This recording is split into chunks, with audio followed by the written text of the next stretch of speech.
Myself Khyati Vyas from JMP English Medium Saraswati Group of Education.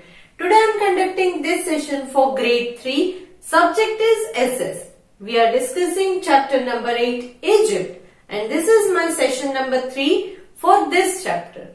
So kids, before I start today's session, let us have a quick recap regarding whatever we had learnt in our earlier sessions. So in our earlier session, we started with the introduction, means introduction to the chapter. इस chapter के बारे में हमने सबसे पहले क्या सीखा? That by the end of Stone Age, people started to live in small groups near rivers, and hence the first villages were found. When these villages grew, ये विलेज जैसे जैसे बड़े होते गए, इनको सिविलाइजेशन बोलने लगे हम लोग. क्या बोलने लगे? Civilisation.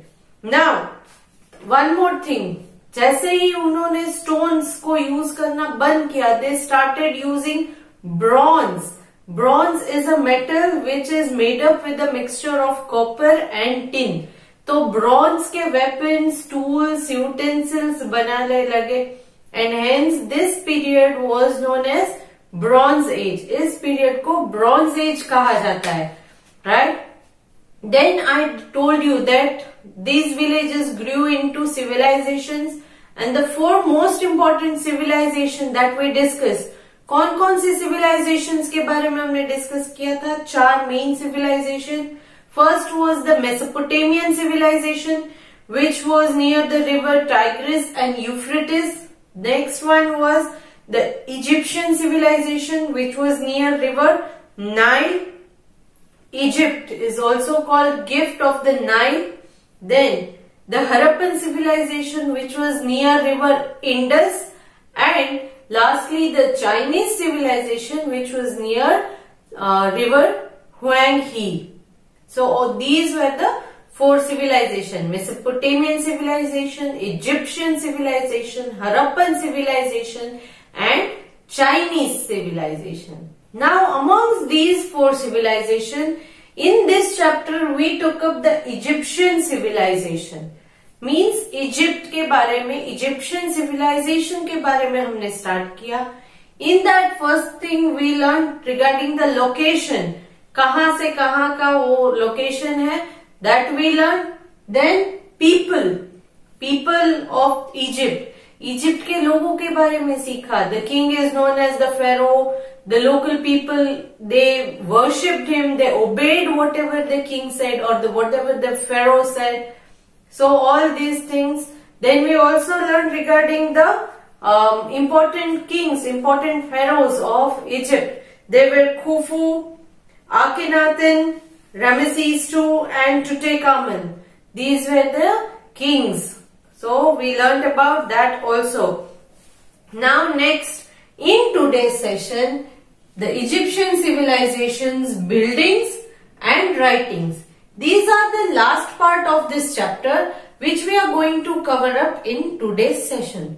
So we will start today's session with buildings of the Egypt.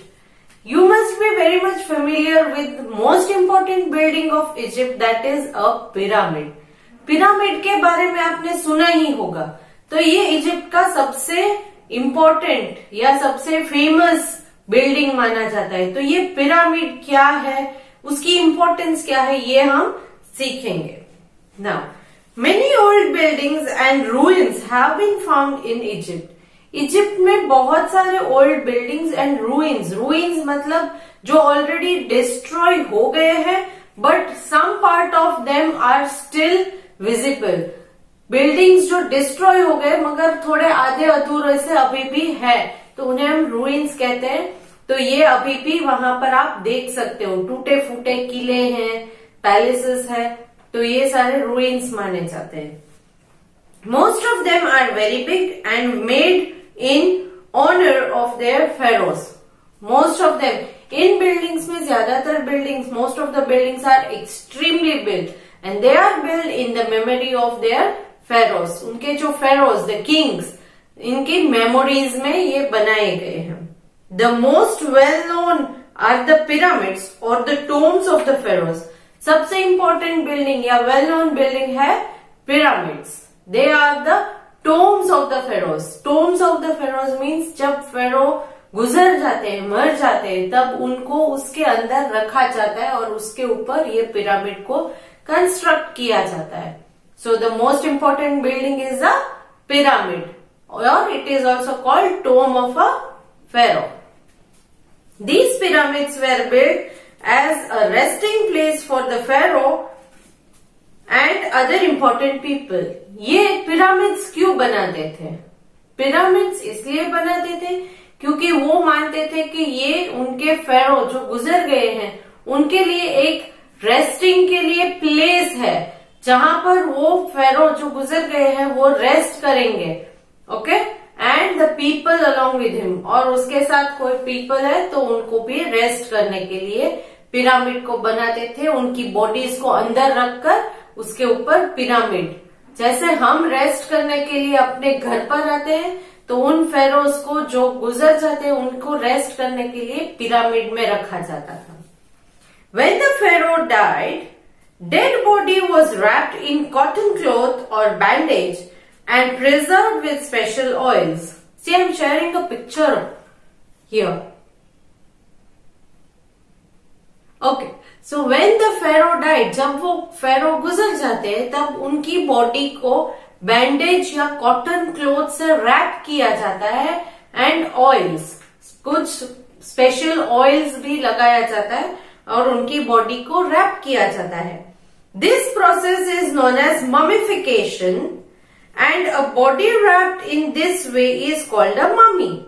इस प्रोसेस को ऑयल लगाकर बैंडेज में रैप करने की जो प्रोसेस है उस प्रोसेस को ममिफिकेशन कहा जाता है और उस बॉडी को, उस डेड बॉडी को ममी कहा जाता है. It is called a mummy. The mummy was kept in a beautiful gold coffin और अ बॉक्स. बाद में इस ममी को, मतलब डेड बॉडी जो बैंडेज में या कॉटन क्लॉथ में रैप की गई है ऑयल से, तो इस बॉडी को, इस ममी को गोल्डन कॉफिन, कॉफिन मतलब क्या है? You might have observe when Christians die their body is kept in a wooden box.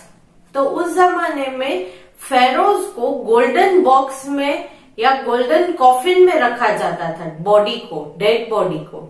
Okay, so this mummy was kept in a golden box or a golden coffin. Along with the coffin, items of food, furniture and jewelry was also placed in the tomb. इस coffin को जैसे pyramid में रखते थे तो उस coffin के साथ food item, gold, then jewellery, furniture, सारी की सारी जो हमारी रूटीन लाइफ में हम यूज करते हैं, ये सारी चीजें भी अंदर रखी जाती थी पिरामिड के अंदर. इसलिए इन पिरामिड्स को बहुत बड़ा बनाया जाता था. क्यों? क्योंकि they believed that there is life after death. तो इस वजह से ये सारी की सारी जो भी वो फेरो यूज करते थे उन सारी चीजों को उनके पिरामिड के अंदर भी रखा जाता था. खाने के लिए रखा जाता था, कपड़े रखे जाते थे, उनकी ज्वेलरी रखी जाती थी, कभी कभी उनके एनिमल्स को भी उनके साथ ही रखा जाता था पिरामिड्स के अंदर. Why did the people of Egypt preserve the dead? जो मर गया है उन्हें क्यों प्रिजर्व करते थे? ममीज बनाकर उनको पिरामिड में प्रिजर्व करते थे. उनको रेस्ट करने के लिए जगह चाहिए, उनको खाने के लिए खाने की चीजें रखते थे. तो Y did they preserve the dead? They believed in life after death. क्योंकि उनका ये मानना था कि मरने के बाद भी एक और लाइफ होती है. They believed in life after death. After death की लाइफ है या नहीं हमें पता नहीं है, but at that time they believed so. उनका ये मानना था कि जो मर जाते हैं वो मरने के बाद फिर से सेकेंड लाइफ उनकी होती है, वो जिंदा होते हैं. Therefore, their pharaohs would need all his clothes, jewelry and other things even after death. तो इसीलिए वो मानते थे कि उनके जो फेरो डेड हो गए हैं वो लाइफ आफ्टर डेथ, जो मरने के बाद नेक्स्ट लाइफ होगी, उस लाइफ में इनको ये सारी चीजों की जरूरत होगी. खाने पीने की चीजें, कपड़े, उनको पहनने के लिए सारी चीजें चाहिए ना। जैसे हम ट्रैवलिंग पे जाते हैं तो अपनी सारी चीजें लेकर जाते हैं, तो वैसे ही ये लोग मानते थे कि आफ्टर डेथ भी एक लाइफ है, तो उनकी सारी चीजें उनको चाहिए तब। That is why they kept everything of that pharaoh, all the belongings of that pharaoh in his pyramid. His body would also need to be preserve, और उसकी बॉडी भी उसे चाहिए, इसीलिए बॉडी को भी प्रिजर्व करना जरूरी हो जाता है। करेक्ट? क्योंकि अगर उस डेड फेरो की जो आत्मा है वो वापस आएगी तो उसी के बॉडी में आएगी ना, तो इसीलिए बॉडी को भी उन्होंने प्रिजर्व करके रख लिया था। Even today the Egyptian mummy are well maintained and kept in museums. आज भी जो इजिप्ट के ममीज हैं, जो फेरोज के पुराने जमाने में उन्होंने ममीज बनाए, वो आज भी प्रिजर्व, वेल मेंटेन, बहुत संभाल कर रखे गए हैं इन द म्यूजियम्स में। जैसे पुरानी एंटीक आइटम्स रखी जाती है, वैसे ही इन ममीज को भी कुछ म्यूजियम्स में रखा गया है। One such mummy is preserved in Indian museum in Kolkata. एक ममी जो है वो इंडियन म्यूजियम, कोलकाता में एक म्यूजियम है, यहां पर भी एक ममी को प्रिजर्व करके रखा गया है। After the pharaoh's mummy was kept in a special room or chamber in the pyramid, the entrance was closed so that he would not be disturbed. जब उस पिरामिड के एक रूम के अंदर उस फेरो की बॉडी को रखा जाता है, बाद में उस एंट्रेंस को भी कंप्लीटली सील करके, बंद करके, कंस्ट्रक्ट करके क्लोज कर देते हैं। क्यों? ताकि कोई भी जाकर उनके फेरो को, उनके किंग को डिस्टर्ब नहीं कर सके। The other reason was to protect it from robbers, since many valuable objects were kept along with the coffin. दूसरा रीजन ये भी था उसे क्लोज करने का कि जब उस फेरो के साथ उसकी वैल्यूएबल थिंग्स, उसके कपड़े, ज्वेलरी, फूड, सारा का सारी चीज रखी जाती है, तब उन चीजों के लिए कोई रॉबर आके, चोर आके चोरी ना करे, इस वजह से पिरामिड को कंप्लीटली लॉक किया जाता है, सील कर देते थे, कंस्ट्रक्ट कर देते थे। कोई भी रास्ता नहीं बचता है अंदर जाने के लिए या बाहर निकलने के लिए। It was a very interesting idea, wasn't it? तो ये एक इंटरेस्टिंग आइडिया हो जाता है ना, कि अगर वो बाई चांस जिंदा भी हो जाए मम्मी, उसमें जान भी आ जाए, तो उसके लिए सारी चीजें ऑलरेडी पिरामिड के अंदर होती है, बट एक्चुअली में ऐसा कुछ होता नहीं है। Today Egypt is famous for its pyramids and other grand buildings such as temples. आज इजिप्ट में सबसे फेमस है वो है pyramids, and there are few other buildings like temples also which are very famous. The Sphinx is another interesting figure made by the Egyptians. Sphinx ये भी एक interesting building है जो बहुत famous है इजिप्ट में। It has the body of a lion and the face of a man. उस Sphinx की body जो है वो पूरी lion की है और face जो है वो man का होता है। Actually, I am sharing a picture of a Sphinx. Okay. Now this was regarding the buildings of the Egypt. Now coming to the writing of the Egyptian civilization. Writing. The ancient Egyptian left behind lot of written records. बहुत सारे written records Egyptian civilization के लोगों ने हमारे लिए छोड़े हैं. On the walls of the buildings and on the special papyrus scrolls. Walls of the buildings में भी बहुत कुछ रिटन रिकॉर्ड्स हैं, उनके पुराने बिल्डिंग्स हैं उनके वॉल्स के ऊपर। And papyrus scroll, what is papyrus scroll? Papyrus was a type of tree and papyrus scroll, see papyrus was a plant which grew along the river Nile. Papyrus एक plant था जो river Nile के आजू बाजू में grow होता था।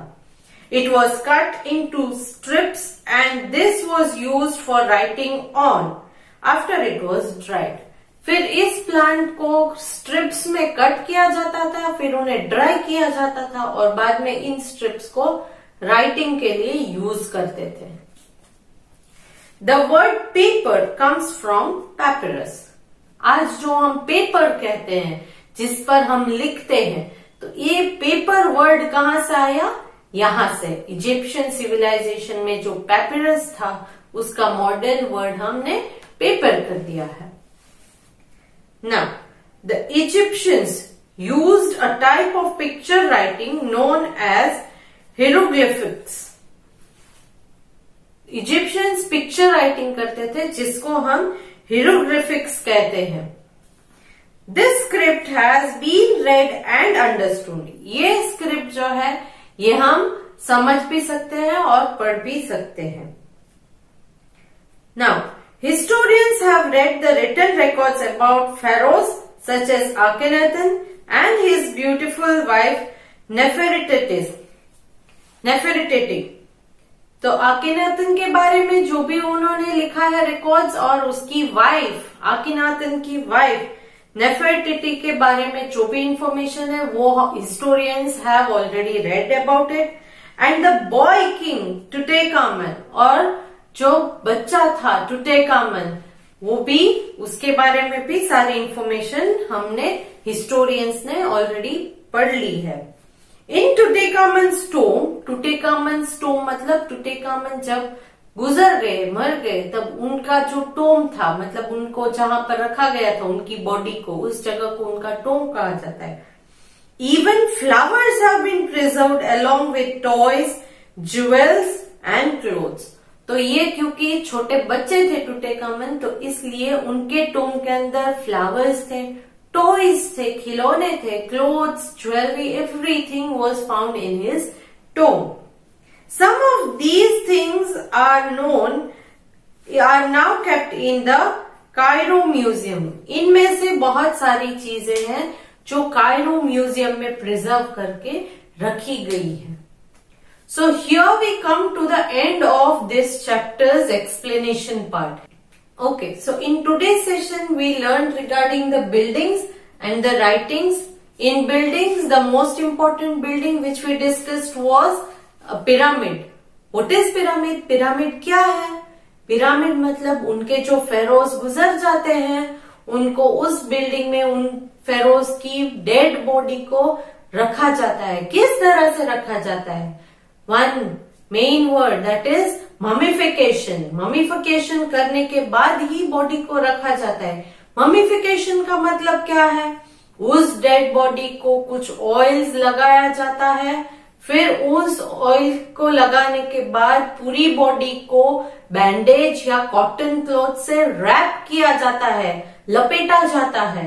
फिर उस बॉडी को गोल्ड कॉफिन या बॉक्स में रखा जाता है, and then it is been preserved. उनको प्रिजर्व किया जाता है, उन बॉडीज को प्रिजर्व किया जाता है पिरामिड्स के अंदर। तो इस प्रोसेस को ममिफिकेशन कहते हैं, और उस बॉडी को, जो रैप की हुई बॉडी है, उस बॉडी को ममी कहेंगे। क्या कहेंगे? ममी। मैंने आपको ऑलरेडी फोटो भी दिखा दी है, तो आप ये सारे समझ गए होंगे। और ये क्यों करते हैं ममिफिकेशन का process? Because they believe in life after death. Life after death भी लाइफ होती है, तो इसके बारे में भी वो लोग मानते थे। तो इस वजह से ममिफिकेशन का प्रोसेस करते थे। पिरामिड में इस कॉफिन के अलावा और क्या रखते थे? Yes, they kept food, clothes, jewelleries, sometimes even animals. Then ये सारी चीजें जो उनको डेली रूटीन लाइफ में फेरोज को चाहिए, वो सारी चीजें यहाँ पर प्रिजर्व की जाती है पिरामिड्स के अंदर। Clear? So along with this video, I am sending a PDF which is fill in the blanks based. Hope you will understand all the blanks. You will find the answers easily through the textbook. Otherwise, you can go through the video once again. You will also find the answers through the video. तो next session में हम लोग इस chapter की text book exercise solve करेंगे। But before doing that, आप लोग सब एक बार टेक्स्ट बुक में जो भी चैप्टर है, you will read that. Try to pronunciate new words. New words को pronunciate करना सीखिए. It will be much easier for you then. Okay? So, you can take the help of your friends to solve the fill in the blanks given in your worksheet. Or you can contact me if necessary. So, hope to see you good next time. Bye kids.